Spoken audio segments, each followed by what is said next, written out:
नमस्ते बच्चों, my self Jaiswal sir. हम पढ़ रहे हैं class 9 science chapter force and laws of motion. Now we will see Newton's third law of motion by two spring balances. So the third law states that action and reaction forces are equal but opposite in direction. So यहाँ पर हमने एक spring balance ली है जिसकी reading आप देख सकते हैं 0 पर है। So this is at 0। लेकिन जब इसको आप यहाँ से पुल करेंगे तो पुल करने पर इस पर एक फोर्स लगता है और इसकी कुछ ना कुछ रीडिंग आती है। ऐसे ही इस एंड पर भी हमने एक दूसरी स्प्रिंग बैलेंस ली है जिसको कि पुल करने पर फोर्स लगता है। At any moment when we pull both the spring balances, then you can read that whatever is the reading in both of these are identical. जो भी इनमें रीडिंग आएगी किसी भी पोजीशन पर, जितना ये खींचेगा उतना वो भी खींचेगा। अगर एक डिवीजन इसमें खींच रहा है तो इसमें भी एक डिवीजन ऐसे होगा, तो it is equal. You can see that you can see the reading in both. तो जो भी रीडिंग होगी तो दोनों में वो इक्वल होगी एंड देयर इज इक्वल पुल। तो इस तरीके से कहा जा सकता है। फिर ये हमने अगर इसको पुल कर दिया तो ये वापस भी आ जाती हैं। So you can see for every action there is, अगर साइमल्टेनियसली रिटर्न बैक कर जाती हैं अंदर springy action. So and also we can see the reading, कि किसी भी समय में इनकी जो रीडिंग है वो इक्वल ही होगी। These are identical spring। तो जो यहाँ रीडिंग है और जो यहाँ रीडिंग है वो आइडेंटिकल है, दोनों में 130 होगी। सो इस तरीके से स्प्रिंग बैलेंस से हम इस चीज़ को वेरीफाई कर सकते हैं कि action and reaction forces are equal in nature. Now with this smiley spring also we can see that when we push this smiley spring like this, then a equal force is exerted on my finger। तो ये एक हमारे finger पर pressure पड़ रहा है, force पड़ रहा है। तो मैंने एक्शन किया तो ये स्प्रिंग रिएक्शन कर रही है। As soon as I remove my finger then it moves upward. तो जैसे मैंने इसको टच किया तो हमारे फिंगर पर ये अपोजिट प्रेशर या फोर्स लगाता है, और जैसे ही मैं यहाँ इसको हटाता हूँ तो ये अपवर्ड मूव करता है। This is again action and reaction pair. In last class I have already shown you that as soon as the air of balloon moves backward, then the straw, अगर हम straw को tape से लगा दें balloon में, then straw along with balloon material moves forward in along wire, और इसकी हवा पीछे जाएगी और बैलून आगे जाएगा। ऐसा एक्शन एंड रिएक्शन फोर्सेस में होता है। One more action and reaction force can be seen in this experiment. अगर हम किसी टेस्ट ट्यूब में वाटर डाल दें तो जैसे ही उसमें से स्टीम बनेगी फ्लेम के ऊपर रखने पर, तो ये कॉर्क निकल के आगे उछल कर गिरेगी, और कॉर्क अगर आगे जाएगी तो ये जो टेस्ट ट्यूब है ये रिकॉइल होकर पीछे की ओर जाएगी। सो कॉर्क के आगे जाने से ये टेस्ट ट्यूब रिकॉइल होगी। इसको हम वीडियो से देख सकते हैं। Now in this experiment the same has been shown. A test tube stand has been taken and a test tube along with cork and partially filled with water is given, and it is hanging over a wire, and if this Bunsen burner heats as soon as it start heating the water, steam is produced, और उस steam के pressure से इसमें से cork आगे निकलेगी burner until water vaporize and cork cap blows out। So cork जैसे ही आगे गिरी आपने देखा कि ये टेस्ट ट्यूब पीछे गई। फिर से देखिए, ये टेस्ट ट्यूब पार्शियली पीछे गई। इसको फिर से देखिए, ये टेस्ट ट्यूब पीछे भागेगी। आप देखना ये पीछे जाएगी, ये पीछे पार्शियली गई, कॉर्क आगे गई और ये पीछे गई। So we have seen by various experiment that how action reaction pairs are occurring, and if action is in forward direction then the reaction force is in backward direction. Now the same can be exhibited by one more experiment, that if you and your sister stand on 2 different cards. मान लीजिए कि दो लोग, you और your friend, stands on card, card पर दोनों लोग खड़े हो गए हैं विद व्हील्स, उसमें व्हील होने चाहिए, एंड जिसमें कि इस तरीके से व्हील्स हैं. Now both of you and your colleague.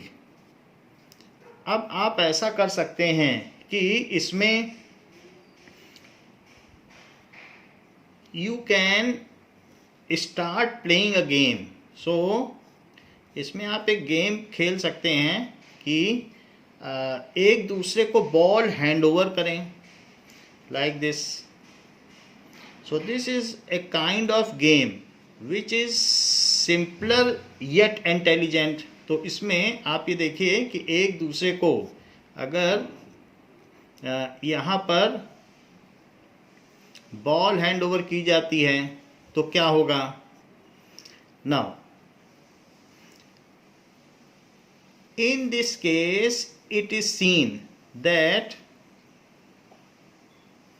if two players hand over ball to each other as depicted in your book, तो अगर एक दूसरे को इस तरीके से बॉल हैंड ओवर करें, then what happens.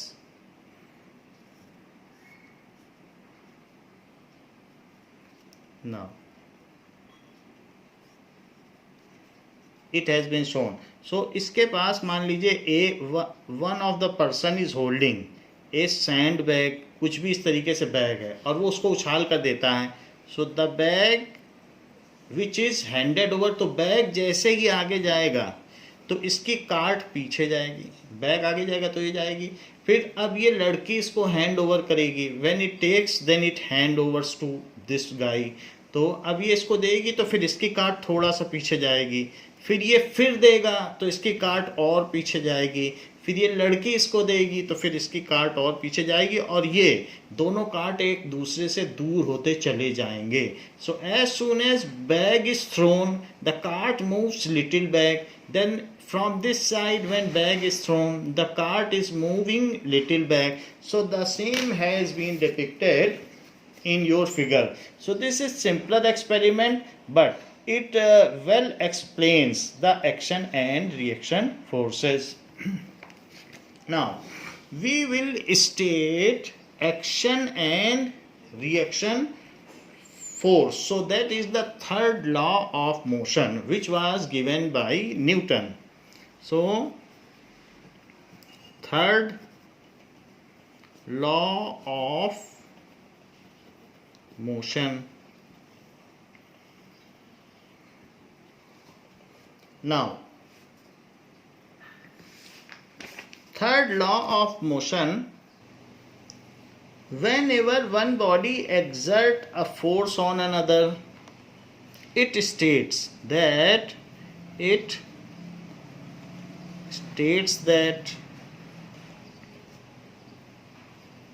whenever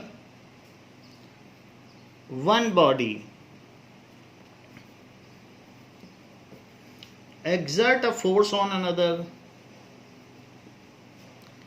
a force on another body, अगर एक बॉडी दूसरे पर कुछ फोर्स लगाती है, the second body exert and equal and opposite force on the first body.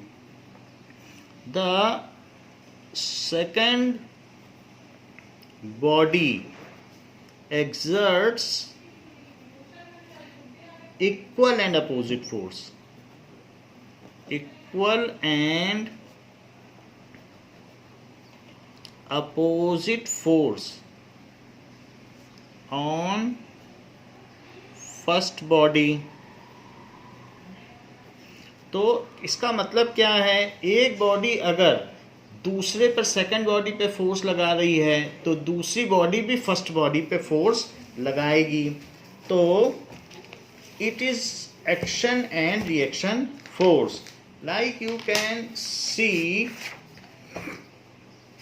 That in case of jet plane, सो अगर मान लीजिए कि पीछे की ओर गैसेस निकल रही हैं, so a force is exerted on the propellant charges और the smoke, then smoke exert a force on plane, hence plane goes in forward direction.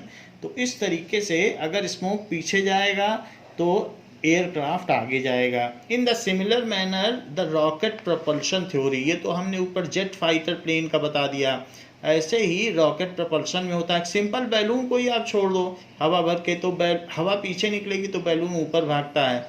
ऐसे ही रॉकेट में अगर प्रोपेलेंट चार्ज या उसका स्मोक पीछे जाता है, then the complete rocket moves upward. So यहाँ पर भी हम एक्शन रिएक्शन फोर्स देख सकते हैं। तो क्या बात मैंने आपको बताई, when ever one body exert force on another body, the another body exert equal and opposite force on the first body। तो ये बात बताई गई। अगर गन में से एक बुलेट फायर की जाती है तो बुलेट अगर आगे जाएगी फायर होकर तो gun recoils in backward direction. So there are several examples in our day to day life that we can see as अगर आपको कभी नाव में बैठे हैं तो आप पतवार को पीछे की ओर फेंकते हो तो उससे क्या होगा, तो as we push water backward then water pushes the boat in forward direction.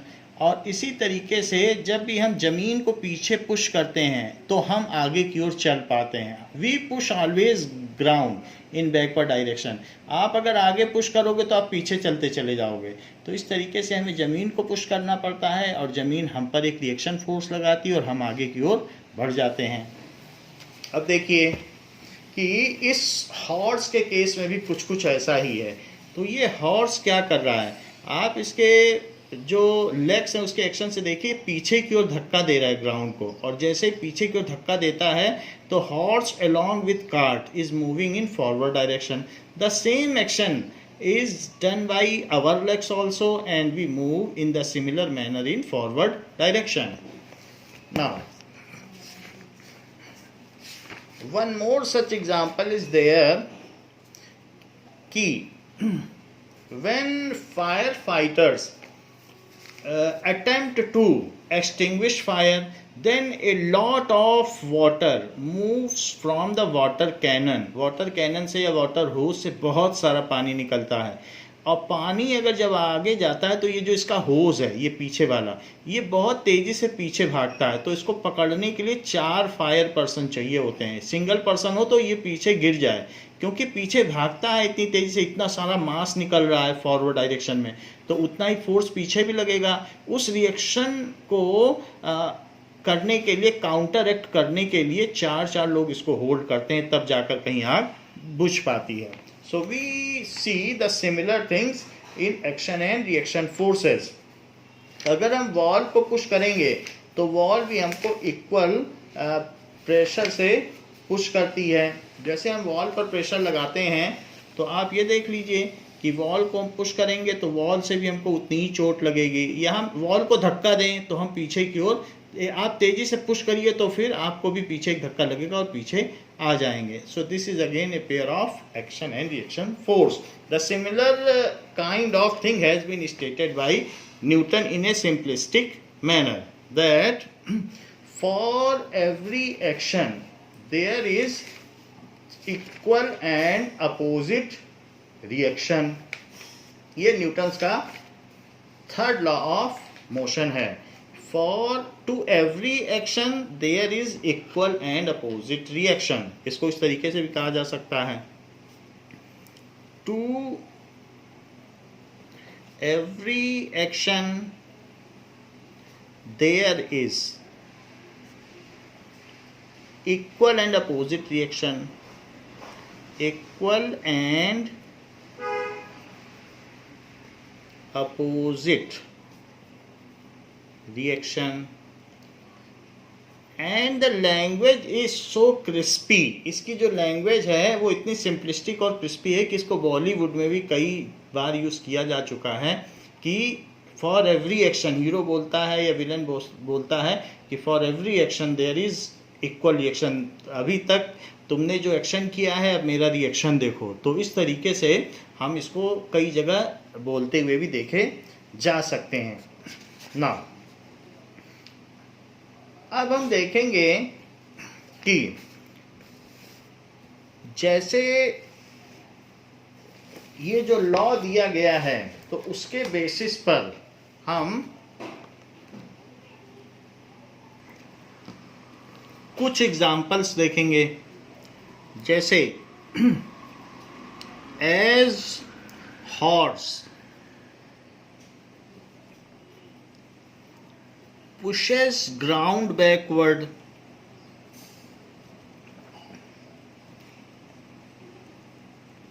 तो यहां ये एक्शन हो गया। Then ground exert reaction force on horse in forward direction, तो ground exert reaction force on forward direction,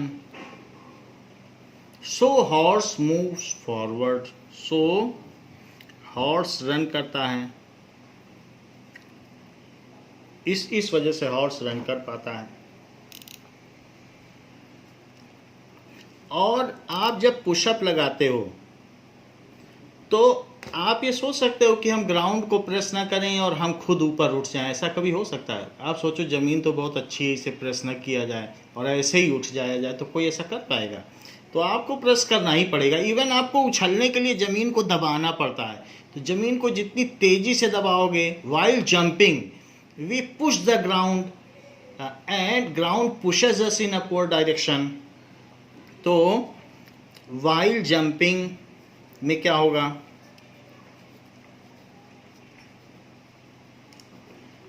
जब रस्सी कूद खेलते हैं तो यही होता है, वी पुश ग्राउंड डाउनवर्ड, तो वो डाउनवर्ड हो गया, and ground pushes us upward, तो ये एक्शन एंड रिएक्शन पेयर हो गया।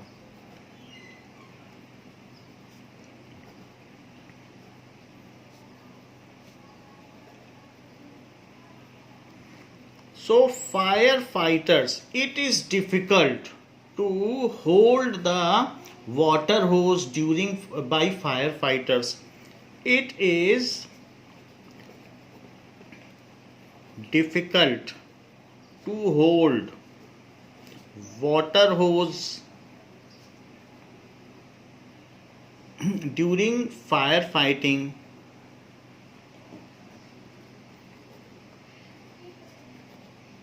जब अग्नि का शमन करता है तो उसके वाटर होस को पकड़ना मुश्किल हो जाता है। As a lot of water moves from water cannon in forward direction, as a lot of water moves from, water cannon भी कह सकते हो, पानी की तोप है वो, from water cannon in forward direction,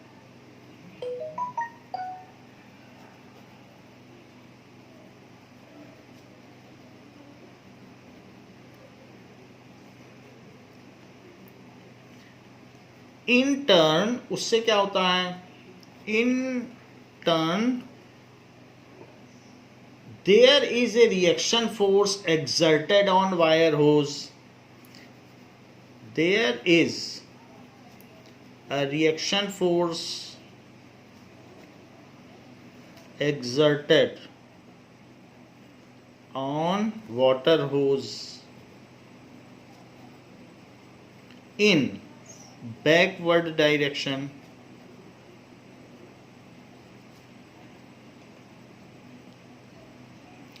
so it is difficult to hold the water hose. So it is, water hose भी बोल सकते हो, water cannon, it is difficult to hold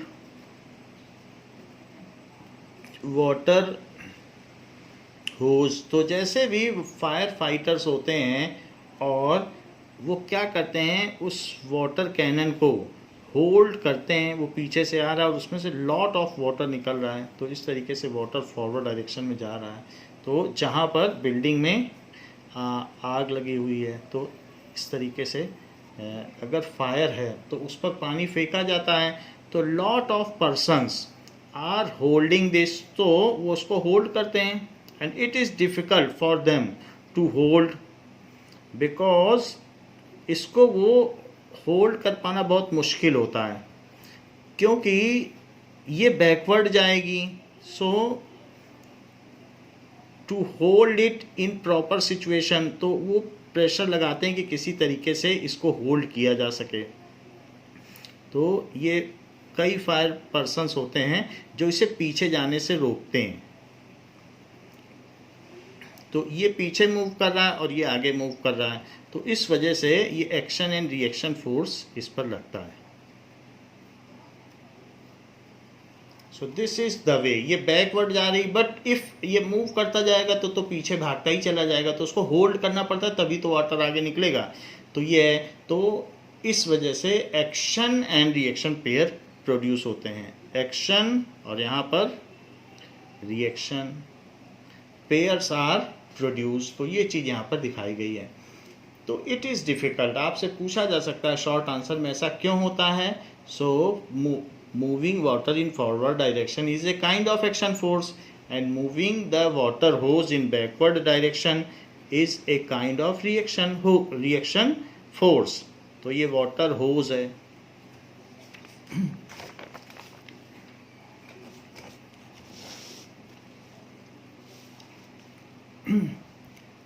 अब देखें कि when round is fired from gun, तो किसी rifle से जब राउंड फायर किया जाएगा, तो राउंड फायर किया जाएगा किसी भी राइफल से, तो क्या होगा, राउंड तो आगे चला जाएगा एंड द गन रिक्वाइल्स बैक। तो ये एक्शन फोर्स हो गया और ये रिएक्शन फोर्स हो गया। So when round is fired from a rifle, तो when round is fired from a rifle, then round भी बोल सकते हो या बुलेट भी बोल सकते हो, bullet moves in forward direction.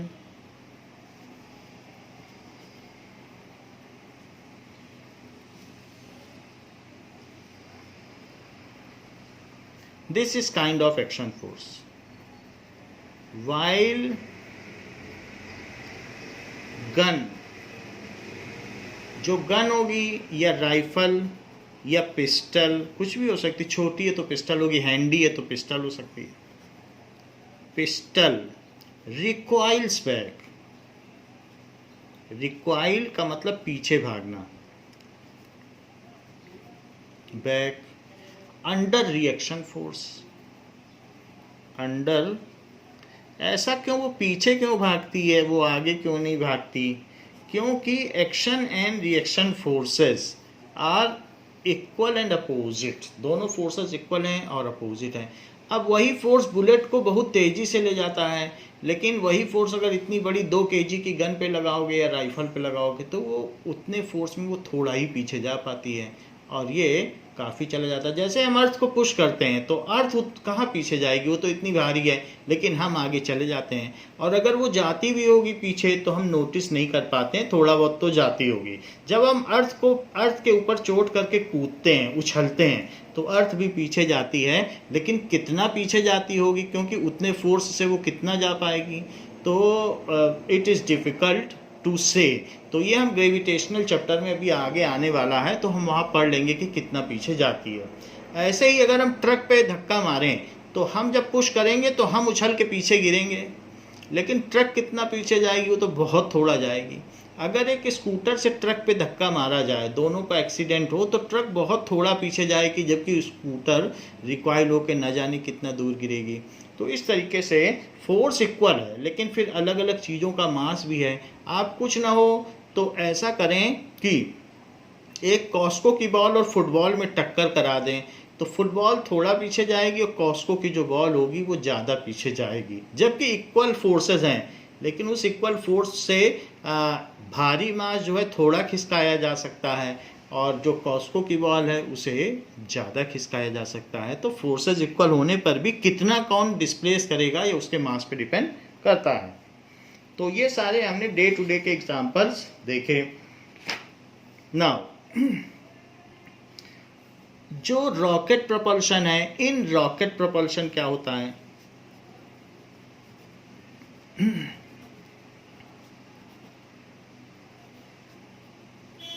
या जेट प्रोपल्शन,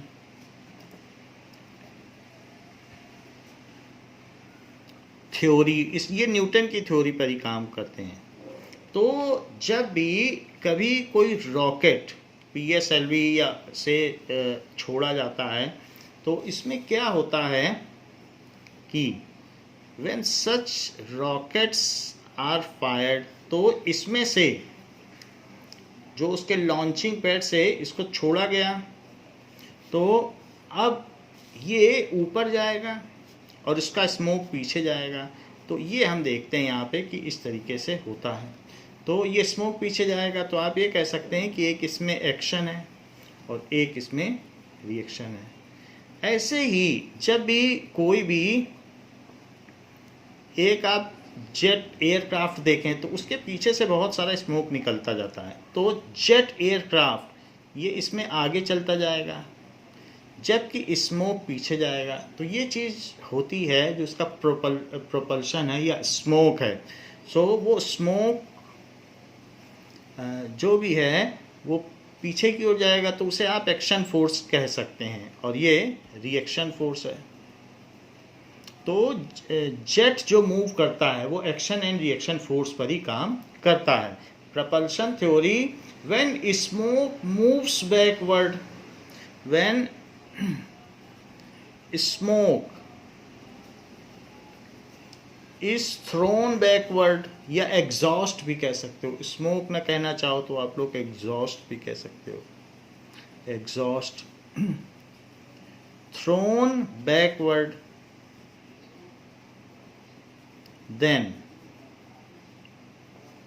रॉकेट एंड ये जो जेट एयरक्राफ्ट है या fighter aircraft moves in forward direction, then rocket तो स्पेस में चला जा सकता है, बहुत स्पेस क्राफ्ट भी ऐसे ही मूव करते हैं। तो रॉकेट है तो ठीक है, रॉकेट मिसाइल है तो ये तो फायरिंग के काम में आ जाएगी, लेकिन कुछ ऐसे भी होते हैं जो बाहर भी जाते हैं। तो रॉकेट या जेट एयरक्राफ्ट स्मोक बैकवर्ड गया, इसे एक्शन कहना। Aircraft moves in forward direction,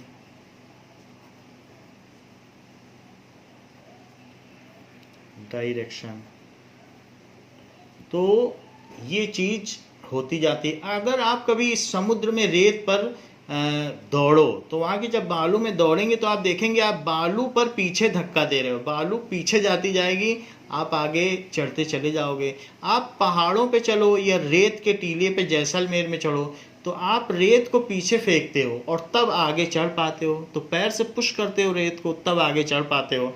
तो the common example can be seen here also. When a book is kept over A table, तो अगर एक टेबल पर बुक रखी है, तो वो जो बुक इसके ऊपर रखी है, तो वो इस पर एक फोर्स लगाएगी, तो ये बुक इस पर फोर्स लगा रही है, और इन टर्न जो टेबल है वो बुक पे फोर्स लगाएगी। तो एक हो गया एक्शन फोर्स और एक हो गया बुक पर लगने वाला टेबल की वजह से रिएक्शन फोर्स। तो ये रिएक्शन हो गया और ये हो गया एक्शन। तो हम टेबल और बुक में भी रख सकते हैं। आप देखेंगे आप कई बुक एक साथ गड्डी लगाओ तो टेबल थोड़ी झुक जाती है, तो ज़्यादा फोर्स आओ, लेकिन फिर भी एक रिएक्शन फोर्स तो लगाती ही है। तो एक्शन एंड रिएक्शन फोर्सेस हम देखते हैं। in nature. Now on this basis हम ये कह सकते हैं कि action and reaction forces are equal in magnitude and opposite in direction. Now law of conservation of momentum क्या है, and we will try to prove it by Newton's third law of motion. So law of conservation of momentum can be proved by Newton's third law of motion. Law of conservation of momentum can be proved by using Newton's third law of motion.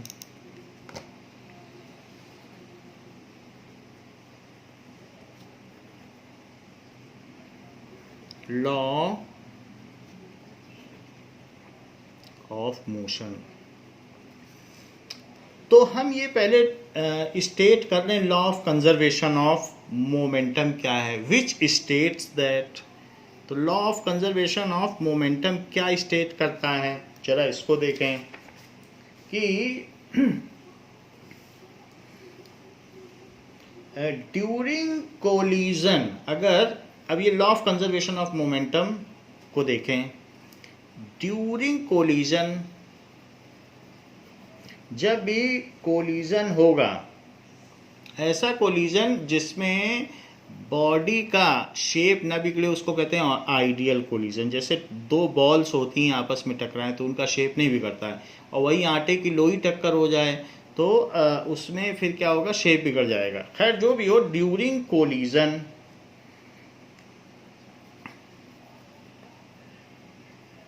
sum of momentum of two bodies before collision is equal to sum of momentum of those two bodies after collision. अगर दो body आपस में टकरा रही हैं तो ये कहा जा सकता है कि sum of momentum of two bodies before collision is equal to sum of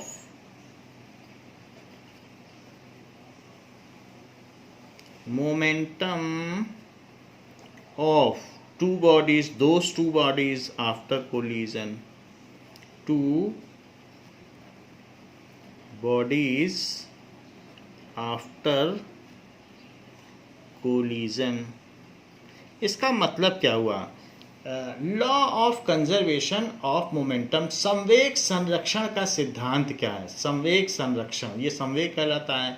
तो what is the law of conservation of momentum, that is संवेग. ये सबसे इंपॉर्टेंट लॉ है फिजिक्स में, संवेग संरक्षण, जो कि 9th में दिया गया है. संरक्षण का सिद्धांत, दो इंपॉर्टेंट लॉ हैं, एक F = ma फिजिक्स का बहुत इंपॉर्टेंट लॉ है, और दूसरा है law of conservation of momentum. दोनों ही न्यूटन ने दिए हैं. तो what is law of conservation of momentum, यदि दो वस्तुओं में संघट्ट होता है, यदि दो वस्तुओं में टक्कर होती है तो टक्कर से पहले उनका कुल संवेग, their total momentum before collision is equal to their total momentum after collision. तो उनके पहले का कुल संवेग उनके बाद के कुल संवेग के बराबर होगा if no external force is applied on them. बाहर से कोई फोर्स ना लगाया जाए, आपस में वो टकराते रहें तो टकराते रहें. जैसे गन में से गोली निकली तो उसमें हमने गन पे बाहर से तो कोई फोर्स लगाया नहीं, उनमें केमिकल रिएक्शन हुई होगी और उसकी वजह से स्ट्राइकर ने हिट किया होगा पीछे से उसके परक्यूशन कैप पर, और फिर वो फायर हो गई होगी. तो ये चीज़ कही गई after collision if no external force is applied on them. ये भी इसके साथ है, if no external force is applied on them. तो अप्लाइड अगर उन पर कोई फोर्स न किया जाए तो क्या होगा, उनका टोटल मोमेंटम कंजर्व रहेगा। जैसे इस चीज को समझते हैं कि ये है, अगर मान लीजिए एक ट्रॉली पर 4-5 लोग खड़े हैं और उस ट्रॉली में व्हील लगे हैं, वो ट्रॉली पे कितना भी घूम ले ट्रॉली को नहीं हिला सकते। तो इस तरीके से पहले भी उनका, अगर खड़ी है ट्रॉली, जीरो है, तो ट्रॉली के अंदर अंदर घूमते रहेंगे तो ट्रॉली नहीं हिलेगी। ट्रॉली से कूद जाएंगे तो ट्रॉली हिल जाएगी। तो जो भी होगा यानी टोटल मोमेंटम है। तो उसको हम समझें कि किस तरीके से होता है, इसका प्रूफ देखें और इसको समझें। जैसे कि आप ये देखिए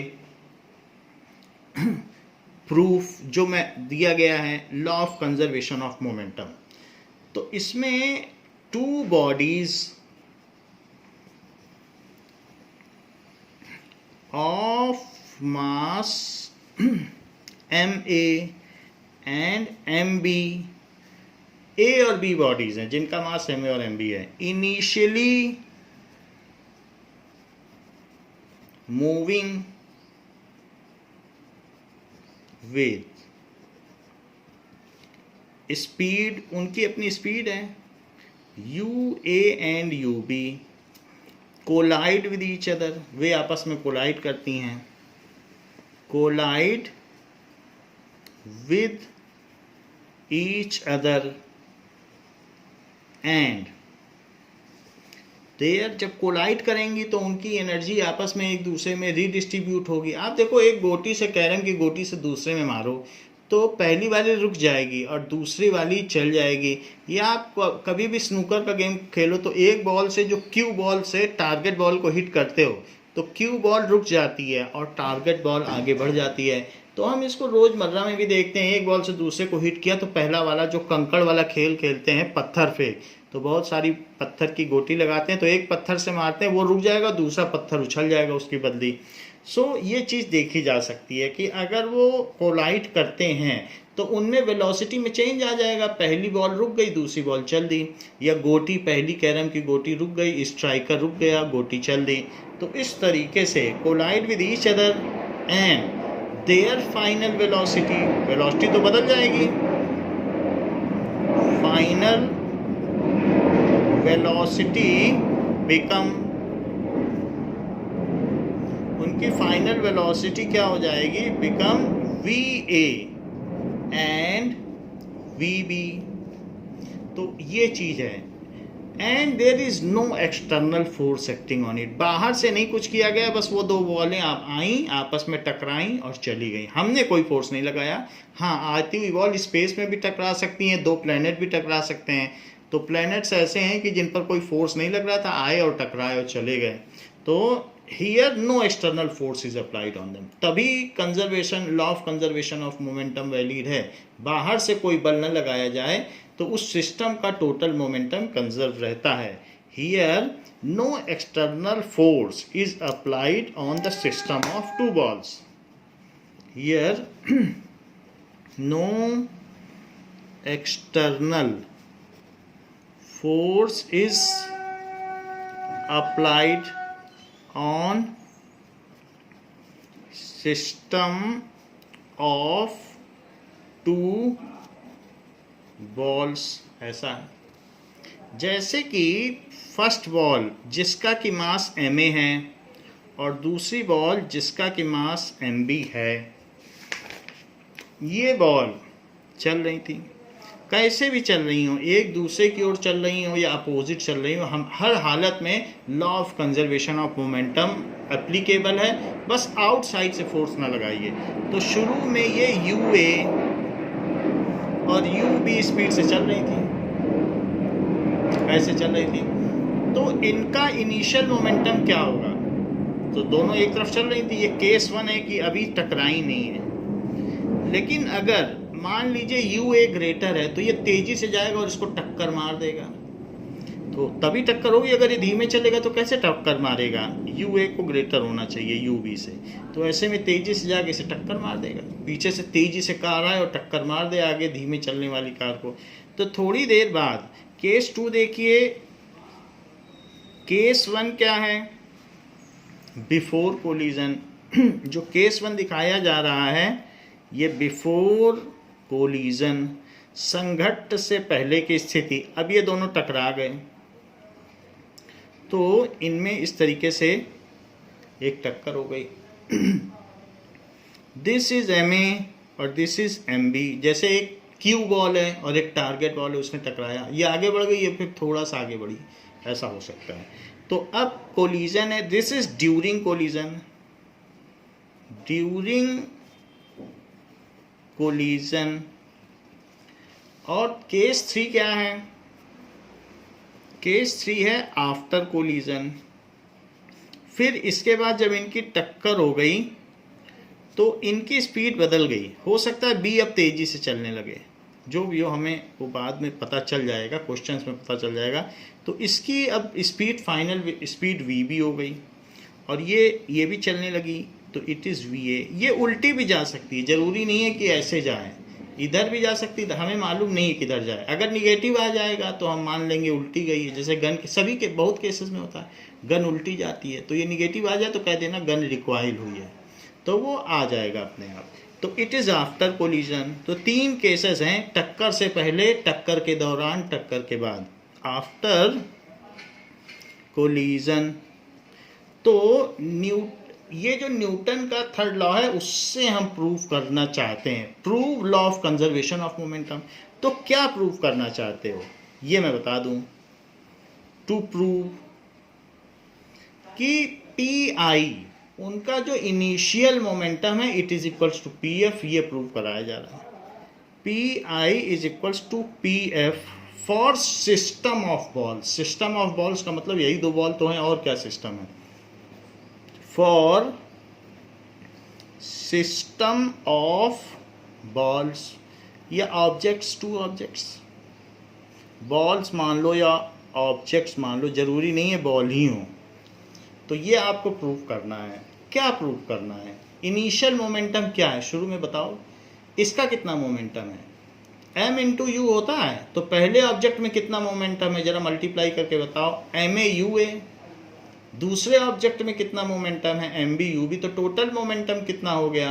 M A you a plus M B you B.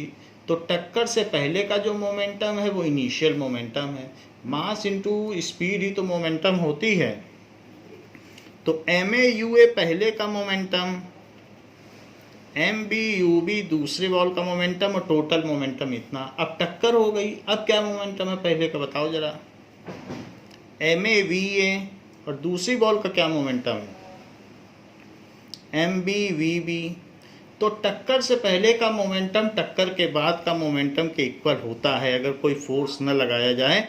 यही चीज़ हम प्रूव करने जा रहे हैं। ये अपने आप में इस चैप्टर का बहुत बड़ा एक फार्मूला है जिसे हम प्रूव करने जा रहे हैं। It is needed to be prove. वैसे हम इसे पहले लिखना चाहिए, लेकिन हम एक फिजिकल कंडीशन आपको दिखा दिए, अब लिख रहे हैं।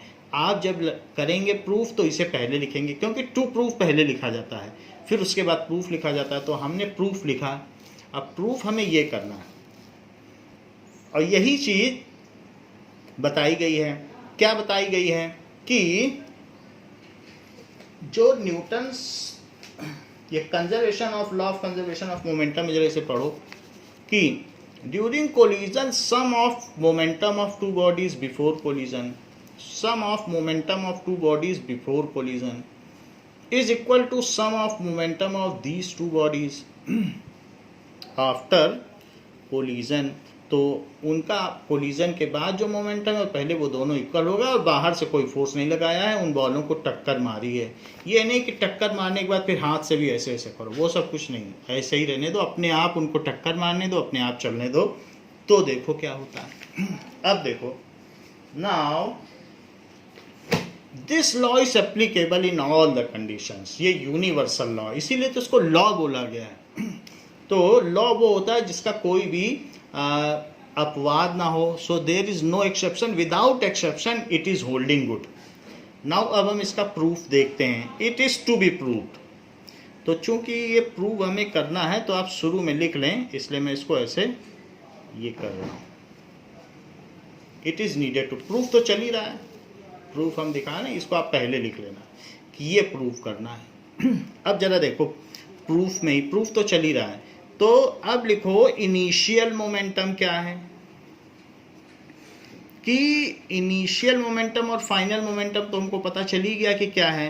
अब न्यूटन का थर्ड लॉ ऑफ मोशन क्या कहता है, जरा इस पर भी ध्यान दें कि यहाँ पर ए ने इसको टक्कर मारी तो ए ने इस पे फोर्स लगाया। भाई टक्कर मारोगे, आप दीवार पे ही हिट करोगे तो फोर्स लगाओगे। ये बॉल इधर आई तो टक्कर मारी, ए ने जब इस पे फोर्स लगाया, उस फोर्स को क्या कहोगे, फोर्स ऑन बी। ए ने टक्कर मारी तो बी पे टक्कर मारी तो बी पे फोर्स लगा, किसने लगाया, बाई ए, तो उसको बोलते हैं फोर्स ऑन बी। भाई तो इसी पे तो फोर्स लगा, फिर ये बॉल इधर आई, जब इसने इसको टक्कर मारी तभी तो ये इधर गई, तो इसको बोलेंगे फोर्स ऑन बी बाई ए। अच्छा, फिर अगर इसने इस पर एक्शन लगाया तो बी इस पर रिएक्शन लगाएगी। तो हो सकता है ये बहुत तेज़ी से आ रही हो तो फिर इसकी स्पीड फिर धीमी पड़ जाएगी। दो कारें आ रही हो पीछे से तेज़ी से आ रही हो तो टक्कर मारने के बाद वो धीमी हो जाएगी, तो उस रिएक्शन की वजह से धीमी हुई, स्ट्राइकर धीमा पड़ जाता है गोटी को टक्कर मारने के बाद। तो बी ने इस पर फिर फोर्स लगाया, क्योंकि एक्शन के अगेंस्ट में क्या होगा, रिएक्शन, तो ये हुआ एक्शन। एफ ए ने इसको टक्कर मारी तो उसकी वजह से इस पर रिएक्शन हुआ। तो ये देखिए, तो फोर्स ऑन ए पे, अब ए पे फोर्स है, force on A by b. On वाला पहले लिखना हमेशा, वो ज़्यादा जरूरी है। कौन लगा रहा है वो नहीं जरूरी है, धक्का किसको लगा है वो ज़्यादा जरूरी है। So force on A by b, force on A by b, तो ये हो गया। तो ये आप कह सकते हैं इसकी वजह से रिएक्शन हुआ। जब कोई भी एक्शन करेगा तो ही रिएक्शन होगा। However they are simultaneous, एक साथ ही दोनों होते हैं। तो अब जरा देखो, by Newton's third law of motion क्या होता है, बाई, तो ये प्रूफ कर रहे हैं। पहले हमने लिख दिया कि कैसे कैसे कोलिजन हुआ, फिर चित्र बना दिया, कौन किस किस स्पीड से आ रहा था, फिर क्या क्या हुआ, फिर उसका फिगर बनाया। अब मैं फिगर बनाने के बाद, ये तो हमने शुरू में ही लिख दिया कि ये चीज़ प्रूव करनी है, अब मैं प्रूव करने जा रहा हूँ। सो बाई, यही चीज़ प्रूव करने जा रहा हूँ। So by Newton's third law of motion, Newton's third law of motion क्या होगा, force on A by B is force on B by A, लेकिन निगेटिव साइन के साथ। For every action there is equal and opposite reaction. Action and reaction pairs are equal in magnitude but opposite in direction. अगर action right में लग रहा है तो ये इधर लगेगा, तो इधर ये है तो इधर उल्टी डायरेक्शन में लगेगा। So for every action there is equal and opposite action. दोनों वस्तुओं पर लगने वाला फोर्स इक्वल होता है लेकिन वो अपोजिट होता है। चूंकि ये डिफरेंट ऑब्जेक्ट्स पे लग रहा है तो कैंसिल आउट नहीं होगा। हाँ, हमने इसको धक्का मारा, इसने हमको धक्का मारा, वो उधर चला गया, हम इधर चले गए, तो ये ना सोचें कि कैंसिल आउट हो जाए। जब एक ही ऑब्जेक्ट पे दो लोग फोर्स लगाएंगे तब वो कहलाता है बैलेंस्ड फोर्स। जरा इन दोनों में अंतर समझिए, ये अपोजिट फोर्सेस तो हैं लेकिन अलग अलग ऑब्जेक्ट पे हैं। सेम पे होते तो कैंसिल आउट हो जाते। आप इधर से बेंच को खिसकाओ और आपका दोस्त उधर से खिसकाए, बेंच कहीं नहीं जाएगी, लेकिन वो एक पे लग रहा था। लेकिन अब ये फोर्सेस अलग अलग पे लग रहे हैं तो ये उधर जाएगी, ये उधर जाएगी, तो इसलिए it is a kind of unbalanced forces. कटेंगे नहीं, एक पे लगता है तब करते हैं। तो हम लोग पहले भी पढ़ चुके हैं बैलेंस्ड फोर्सेस की डेफिनेशन।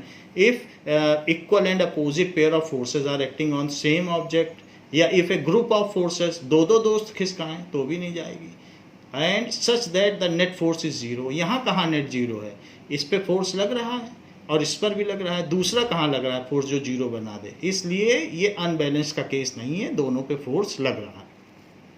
अब देखो, अगर ए पे फोर्स लगा तो फोर्स क्या होता है, ये तो थर्ड लॉ है। थर्ड लॉ तो कहता है एक्शन एंड रिएक्शन पेयर्स है, इसलिए है एक्शन एंड रिएक्शन फोर्सेस हैं ये, तो इक्वल होंगे और अपोजिट हैं तो निगेटिव साइन लगा दिया कि अपोजिट हैं उसी से, क्योंकि फोर्स भी तो एक वेक्टर क्वांटिटी है। अब जरा देखो कि सेकंड लॉ क्या कहता है, ये तो थर्ड लॉ है।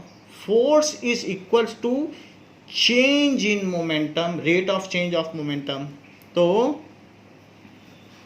Change in momentum of A divided by time, rate of change of momentum, उसी को तो फोर्स कहते हैं। अब ए पे फोर्स लग रहा है तो किसका मोमेंटम चेंज होगा, ए का ही तो चेंज होगा। बी पे फोर्स लग रहा है तो किसका मोमेंटम चेंज होगा, बी का होगा।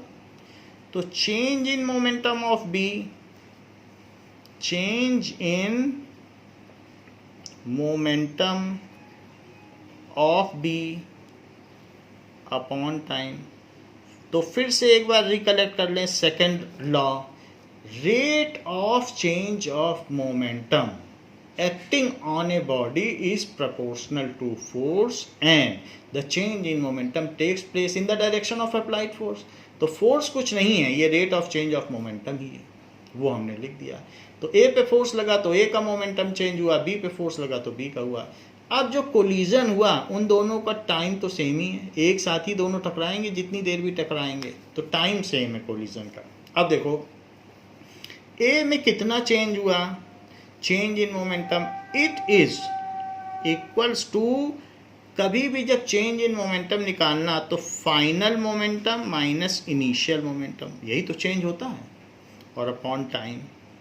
इट इज माइनस, बी में कितना चेंज हुआ तो इसमें भी करना p final minus p initial upon time, उसमें क्या चेंज हुआ, तो ये चीज़ हमने कर दी। हाँ, इसमें आप ये लिख सकते हैं कि final of A, final of A और फाइनल ऑफ बी और फाइनल ऑफ बी, क्योंकि अलग अलग ऑब्जेक्ट हैं तो अलग अलग तरीके से लिखा जा सकता है। तो it is change in momentum, final minus initial किया है, बी और ए तो इसलिए लिखा है क्योंकि फिर नहीं तो वो सब सेम ही है, तो सेम ना मास है ना वेलोसिटी है, तो इस चीज़ तो सेम नहीं है, तो सिंबल सेम कैसे हो सकते हैं। अच्छा, अब टाइम और टाइम कट कर दीजिए, क्योंकि duration of collision for both the object is same, तो ड्यूरेशन जो टाइम है वो तो सेम ही रहा ना दोनों में, उतनी देर तो टकराए। अब देखिए तो पहले में कितना चेंज इन मोमेंटम हुआ, पहले का पहला ऑब्जेक्ट ए है, तो जो ए ऑब्जेक्ट है उसकी फाइनल वेलोसिटी कितनी हो गई वी ए, और शुरुआती कितनी थी यू ए, तो पी फाइनल क्या हुआ ए ऑब्जेक्ट का एम ए वी ए।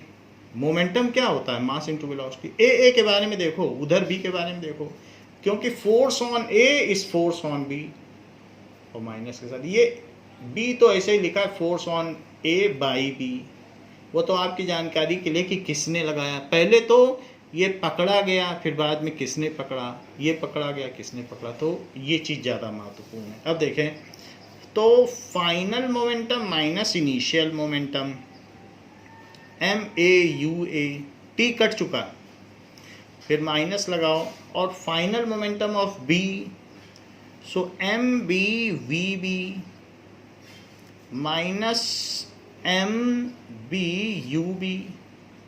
क्यों, क्योंकि फाइनल माइनस इनिशियल, क्यों, क्योंकि फाइनल माइनस इनिशियल, ए के change in momentum is equal to minus B का change in momentum, rate cut चुका है, टाइम कट चुका है। अब जरा देखो M A V A minus M A you A is equal to minus M B we B plus M B you B, ये minus अंदर जाएगा तो साइन बदल देगा।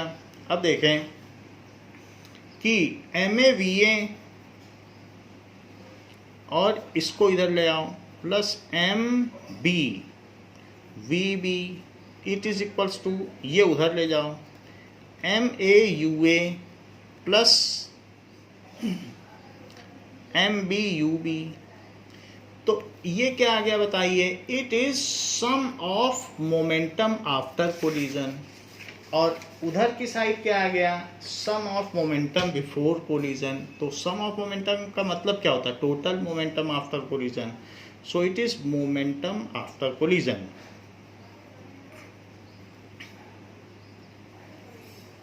After collision is equals to momentum before collision, that is P final is equals to P initial, या फिर ये भी लिख सकते हो P initial is equals to P final। तो हमने यही चीज़ प्रूव करनी थी जो यहीं प्रूव हो गई। यहीं पे आपको नंबर हैं, बाकी तो आपको आगे समझाने के लिए बात कही गई है कि इनिशियल और फाइनल सेम है। यहीं से दिख गया कि फाइनल मोमेंटम है दोनों का। तो फाइनल मोमेंटम क्या है, फाइनल का मतलब अब दोनों ऑब्जेक्ट टक्कर के बाद अपना चलने लगे। तो अब अगर चलने लगे तो सबको जोड़ दो। तो पी फाइनल क्या है, m A V a plus M B we b, ये टक्कर के बाद है। और पी इनिशियल क्या है जरा बताओ, पी इनिशियल शुरुआती संवेग, that is m A you a plus M B you b. तो ये law of conservation of momentum कहता है कि टक्कर से पहले का संवेग टक्कर के बाद के संवेग के बराबर होता है। The total momentum before collision is equal to total momentum after collision. The total momentum before collision, मिला लो वही चीज़ है। तो ये चीज़ यहाँ है कि नहीं, is equals to m A you a plus M B you b is equals to total momentum after collision m A V a plus M B we b. तो ये चीज़ है और यही यहाँ प्रूफ भी है, m A you a plus M B you b is m A V a plus m v v एक तरफ यू यू एक तरफ। तो यही चीज़ न्यूटन का सेकेंड लॉ ऑफ मोशन है। So we have proved it.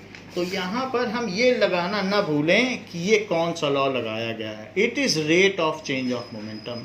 तो rate of change of momentum है, तो यहाँ ब्रैकेट में लिख देना सेकंड लॉ ऑफ मोशन। ये बहुत ज़रूरी है क्योंकि आपने F is equals to change in momentum upon time लिखा है।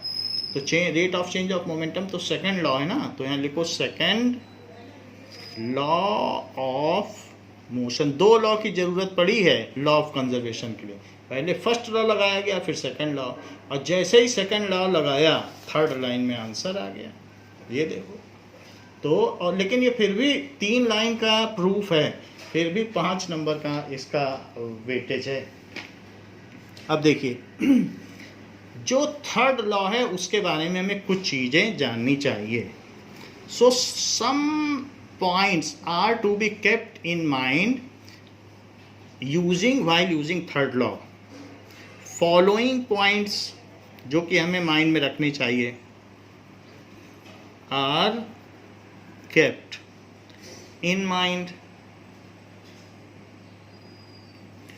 while using third law. पहला, action and reaction forces are acting on different bodies so they will never get cancelled। अलग अलग बॉडी पे लग रहा है, एक ही पे लगता, दो लोग मेज को अपोजिट डायरेक्शन में अगर धक्का देते तो मेज न चलती, लेकिन ये तो अलग अलग बॉडी पे लग रहा है, अभी बताया आपको। तो action and reaction forces are acting on different bodies। तो दोनों पे फोर्स लग रहा है, कैंसिल किसी पे नहीं हुआ है, और एक ही एक फोर्स लग रहा है दोनों पे, तो कैंसिल कहाँ से होगा। So they never get cancelled, cancel तो इसलिए कैंसल्ड नहीं होंगे। So they are not a kind of balanced forces. So इसलिए उनको संतुलित बलों की संज्ञा न दी जाए। They are not a kind of balanced forces. तो पहली बात तो ये कि अलग अलग पे लग रहा है, डिफरेंट ऑब्जेक्ट्स। दूसरा, action and reaction forces are simultaneous, एक साथ होते हैं। Action and reaction forces are simultaneous.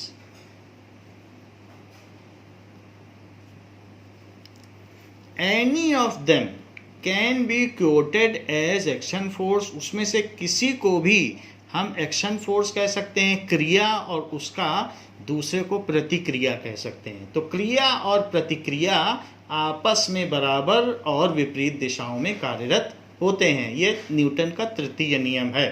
तो गति का तीसरा नियम यही कहता है, these are simultaneous any of them. तुम और तुम्हारा दोस्त अगर आपस में अपोजिट डायरेक्शन से आते हुए टकराए तो ये नहीं कह सकते कि हमने एक्शन किया और फिर उसने रिएक्शन किया। तो अगर इसमें तो फिर झगड़ा हो जाएगा। आप कहोगे कि नहीं उसने पहले एक्शन किया, जब दोनों के मम्मी पापा सुलह कराने आएंगे, फिर वो कहेगा नहीं उसने पहले धक्का मारा। तो दोनों ने एक साथ धक्का मारा और दोनों पे एक साथ रिएक्शन हुई। उसमें से किसी को भी एक्शन कहा जा सकता है और किसी को भी रिएक्शन कहा जा सकता है। जब किसी के गाल पे चांटा मारोगे तो आपके हाथ में भी उतनी ही जोर चोट लगेगी। So action and reaction forces are simultaneous. Any of them can be termed as action force. Any of them can be termed as action force and other can be termed as reaction force. Then other will be reaction force. B reaction force. ऐसा नहीं है कि वैसे समझाने के लिए तो हम लिखते हैं कि पहले बुलेट फायर हुई, बाद में वो रिकॉइल हुई गन, लेकिन फिर भी किसी को भी एक्शन बोल सकते हो और किसी को रिएक्शन। प्राइमा फेसी देखने में यही लगता है कि बुलेट ना फायर होती तो रिएक्शन कैसे होता, तो गन पीछे कैसे जाती। तो हमें दिखने में यही लगता, हम अगर ग्राउंड को पीछे न दबाते तो हम आगे कैसे जाते। लेकिन न्यूटन के हिसाब से, इस लॉ के हिसाब से दोनों एक साथ काम करते हैं। तो एक्शन एंड रिएक्शन फोर्सेस में कोई डिस्टिंग्विश नहीं है, किसी को भी एक्शन कह सकते हो और किसी को भी रिएक्शन कह सकते हो। They are acting on different bodies, ये भी ध्यान रखने की ज़रूरत है। तो अब देखें, now as we have got the basic idea of action and reaction forces, so we will solve some numerical on based of law of conservation of momentum. तो हमारी बुक में कुछ एग्जाम्पल्स दिए हैं और वो सारे के सारे इस लॉ पे बेस्ड हैं। बस यही लाइन लिखते जाओ और सबके आंसर पाते जाओ। ये ना याद रहे तो ये याद रख लो, P I is equal to P R, सबका जोड़ दो इनिशियल मोमेंटम। ये ज़्यादा आसान लग रहा है और यही याद रख लो कि प्रारंभिक संवेग इज इक्वल्स टू अंतिम संवेग। नाउ एग्जाम्पल 9.6,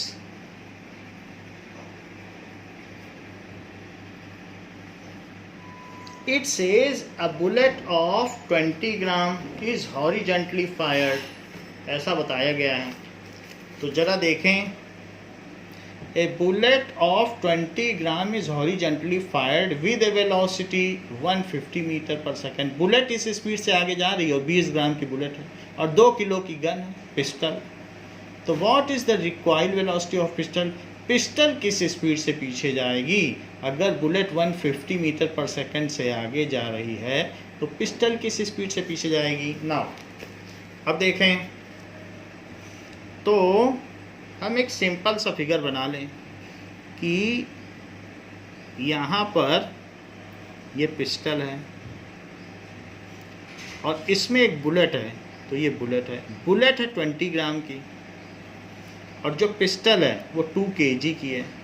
20 ग्राम को बदल लो, सो 20 ग्राम और पिस्टल है। अब देखिए, सिंबल अपने हिसाब से लिए जा सकते हैं। तो जब भी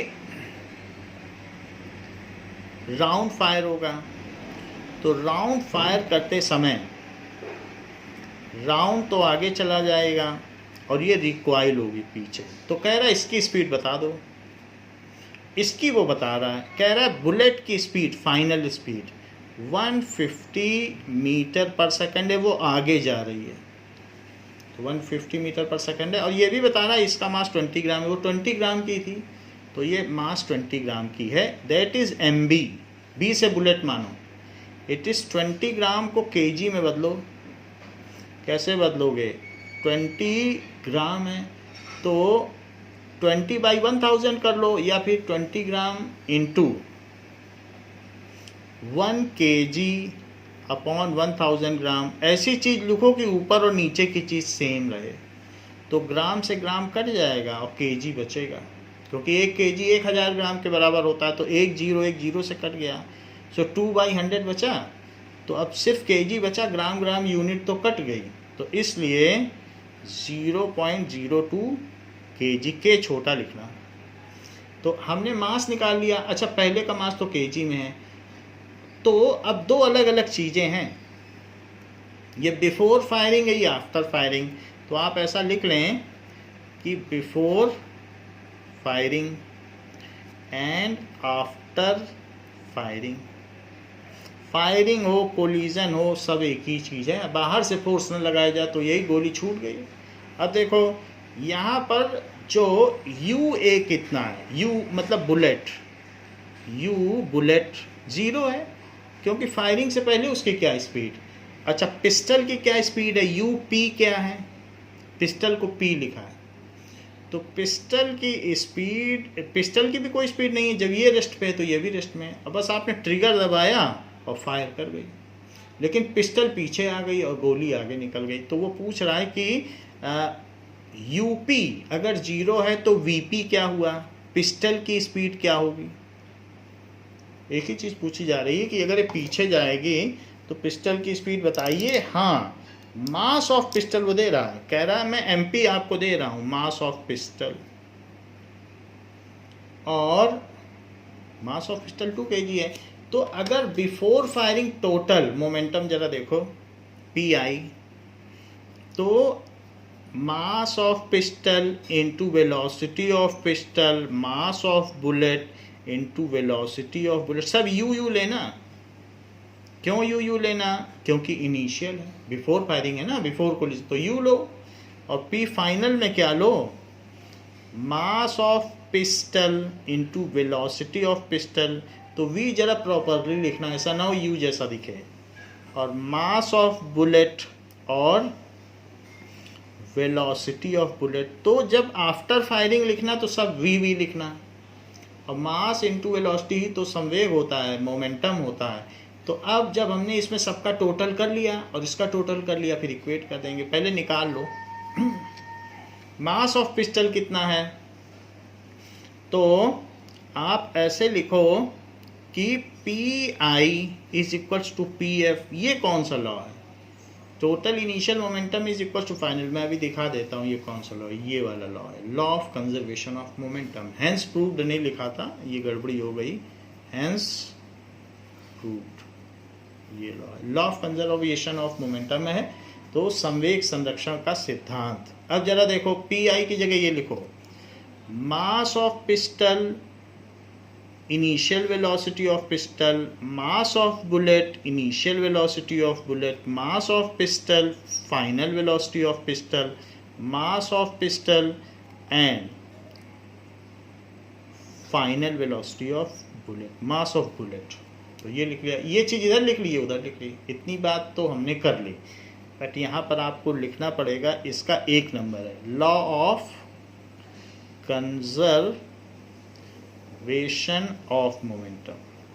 क्योंकि ज़्यादातर बच्चे ये बहुत आसान सा मानते हैं, तुरंत लिख देते हैं, they rush to conclusion and they forget this, तो उसमें 1 नंबर मैटर कर जाता है। सबको तो आसान लगता है कि PI इक्वल टू PF कर दो, तो law of conservation of momentum, और इनिशियल मोमेंटम को जोड़ के लिख दिया, M1U1 M2U2, M1V1 M2V2 कर दिया। हमने सिंबल के तौर पर लिखा है पिस्टल और बुलेट, आप M1V1 कर सकते हो, where 1 is pistol 2 is bullet, ऐसा भी कर सकते हो। अब जरा देखो पिस्टल का वजन कितना था, 2 किलो, उसकी इनिशियल स्पीड क्या थी, 0। बुलेट का वजन कितना था, 0.02, उसकी इनिशियल स्पीड क्या थी 0। पिस्टल का वजन कितना था 2 किलो है, वो वही रहेगा। उसकी इनिशियल फाइनल स्पीड क्या है पता नहीं। बुलेट का वजन कितना है 0.02 kg। किस स्पीड से बुलेट गई 150। जो है सब डाल दो।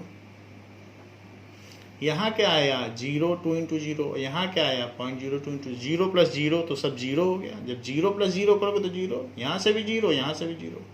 उधर चलिए 2Vp प्लस इनका मल्टीप्लाई करो, 150 का 2 में करोगे 300 आएगा, और 300 में 2 डिजिट पहले डेसिमल लगा देना। पहले 150 का 2 में करो तो 300, अब 2 डिजिट पहले डेसिमल लगाओ तो 3.00 ये कर देना। यहाँ सब 0 आ गया। अब क्या करो 3 को इधर ले आओ, तो जब 3 को इधर लाया जाएगा तो क्या होगा ये देखिए। तो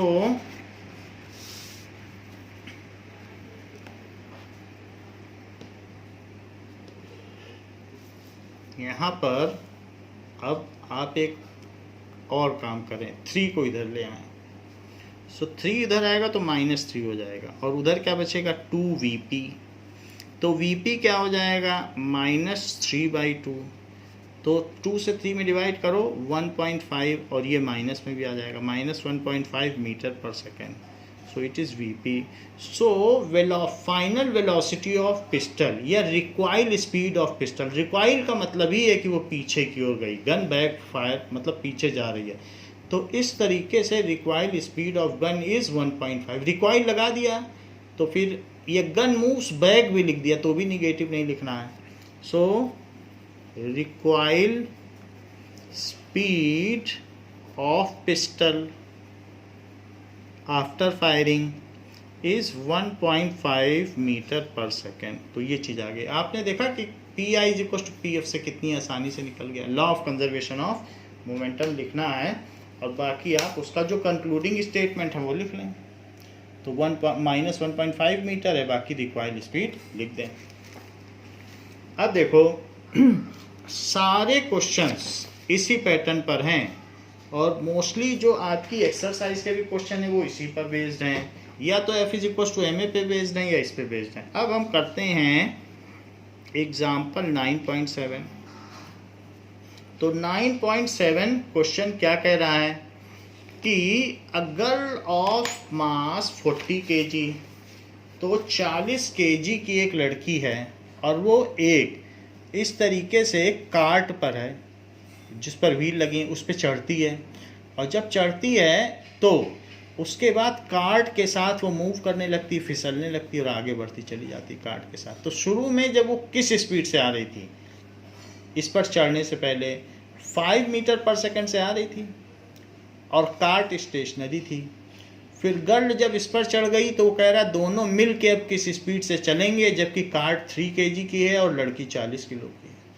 तो ये पूछा जा रहा है कि if a girl runs and jumps on a stationary cart, let a girl इस तरीके से आ रही है, and she runs and jumps over stationary cart. तो ये कार्ट रखी है, इस पर ये जंप कर रही है, और ये इनिशियल केस।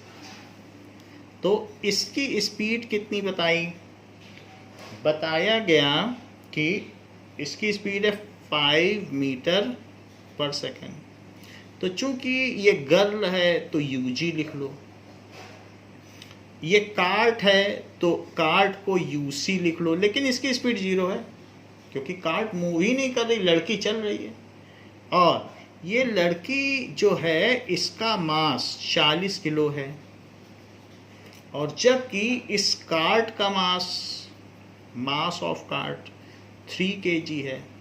ये सारी इंफॉर्मेशन हमको दी गई हैं। अब आफ्टर राइडिंग ऑन कार्ट, जब वो इस पर चढ़ जाती है, देन गर्ल स्टार्ट्स मूविंग।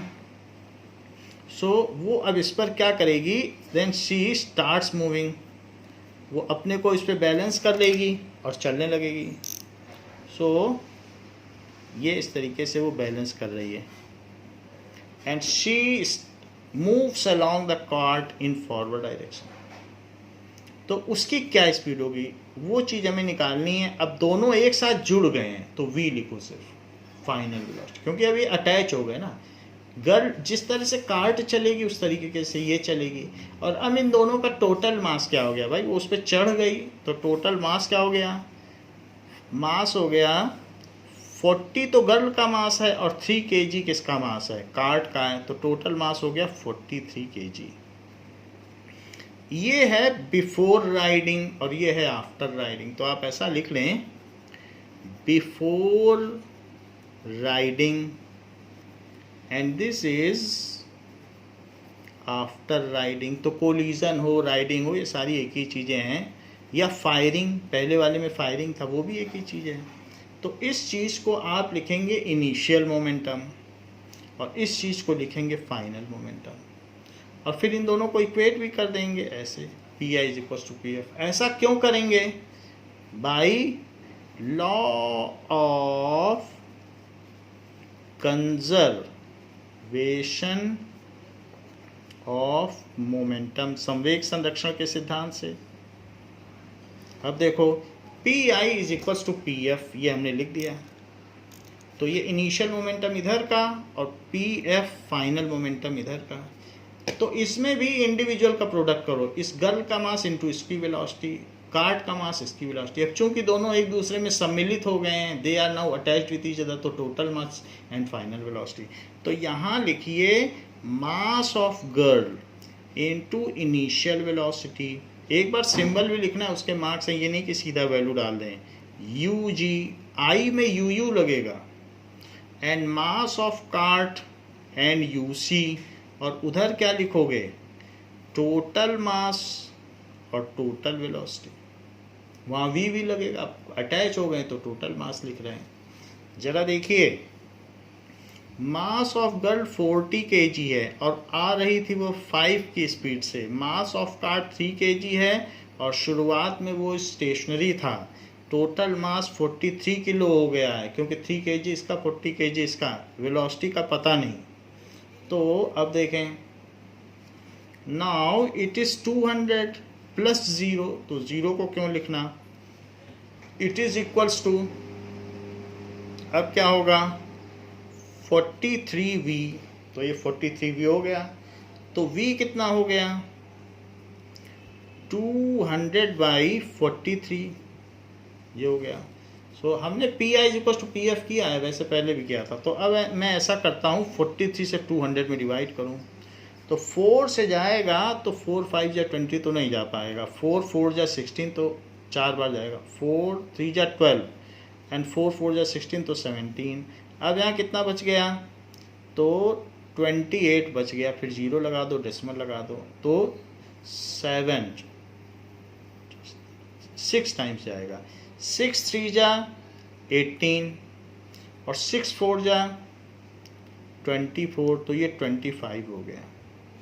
अब देखो यहाँ पर 2 बचेगा, यहाँ भी 2 बचेगा, एक 0 और लगा दो, डेसिमल लगा है, तो 220 है, 5 टाइम्स जा सकता है। 5 टाइम्स जाएगा तो 5 3 जा 15 और 5 4 जा 20, तो 21। इतना करके छोड़ दो, बच रहा है 5, तो बचने दो, तो 4.65 आ गया। तो v कितना हो गया 4.65 मीटर पर second. So girl along with cart move, तो जो लड़की है वो उस पहिया गाड़ी के साथ किस स्पीड से मूव करेगी, विद दिस मच मीटर पर सेकेंड इन सेम डायरेक्शन, क्योंकि प्लस आया ना, तो प्लस में तो सेम में मूव करेगी। So girl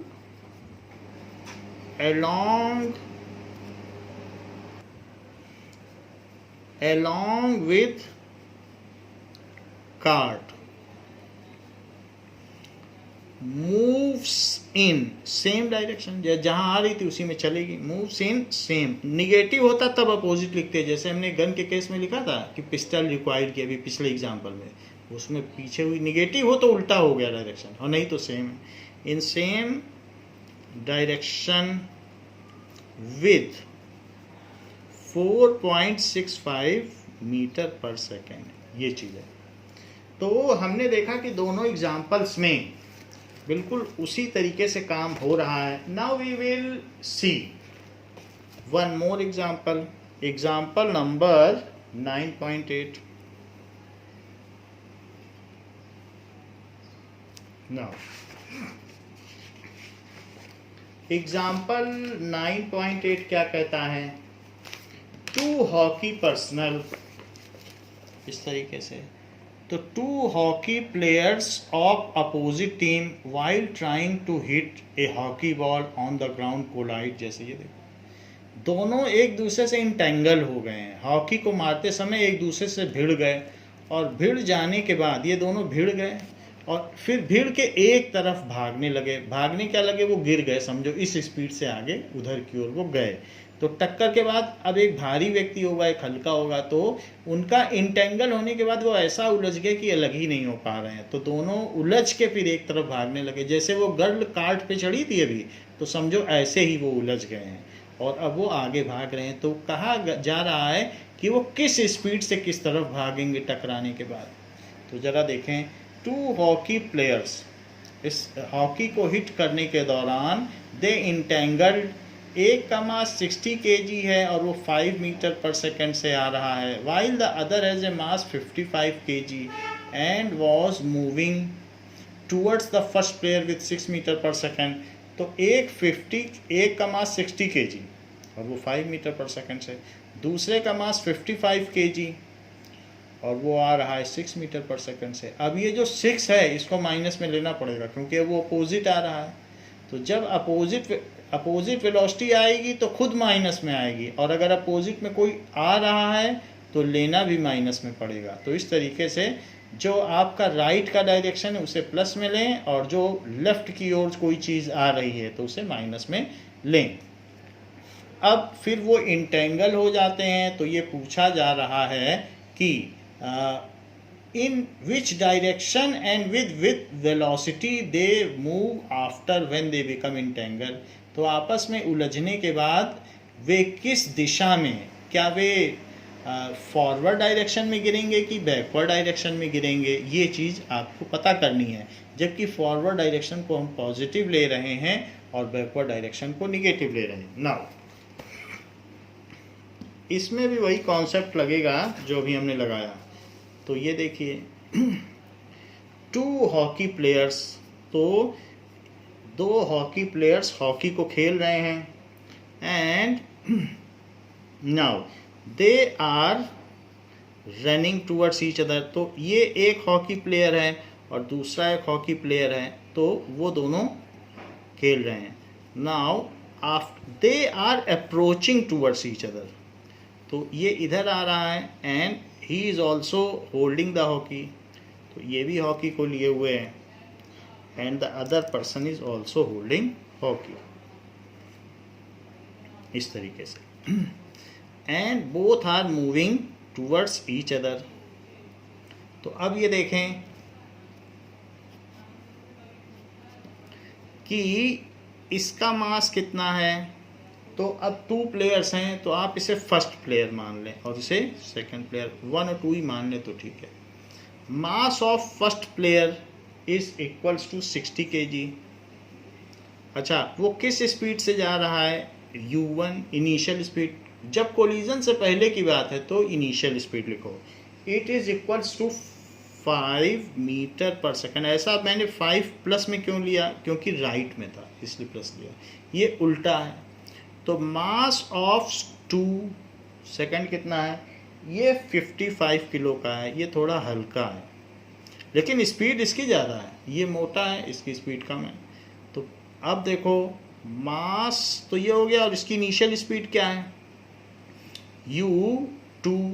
this is -6 metre पर सेकेंड. अब निगेटिव मैंने क्यों लिया? क्योंकि इधर थी, ये इधर थी तो प्लस लिया, ये इधर थी तो माइनस लिया. ये तो बात रही बिफोर कोलिजन.